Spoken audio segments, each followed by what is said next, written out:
Victoria has had a 50% spike in confirmed coronavirus cases, the state's tally climbing from 10 to 15 in just 3 days. 2 people who recently travelled to the US and 1 other who returned from Iran have tested positive.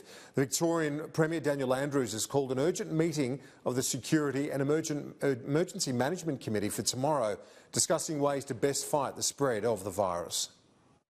This is an important global health issue, and I hope everyone can come together and we can continue to prepare for this global pandemic. This is a time for national unity. That is my absolute focus. We are working very closely with all of our stakeholders, with all levels of government, to make sure that we can do everything possible to keep Victorians safe. In WA, authorities have confirmed the 6th case of the virus, the son of a woman who travelled to Melbourne. As the cases continue to rise, the state government says it's working to open 3 clinics specifically designed to deal with those experiencing symptoms of the disease.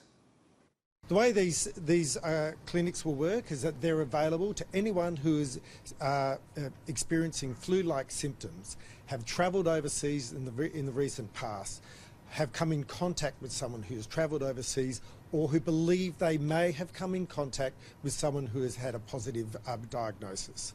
So we are expanding the role of these clinics from when we announced them on the weekend. You understand the situation is constantly changing, and we are adapting the cohort of people that we make these clinics available to on an as-need basis.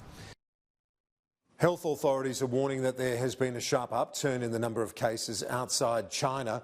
They're urging Australians to take a sensible and practical approach. The Chief Medical Officer, Brendan Murphy, says the majority of cases in Australia are from return travellers rather than from person-to-person transmission, and they're urging those who've been overseas and experiencing flu-like symptoms to visit their doctor.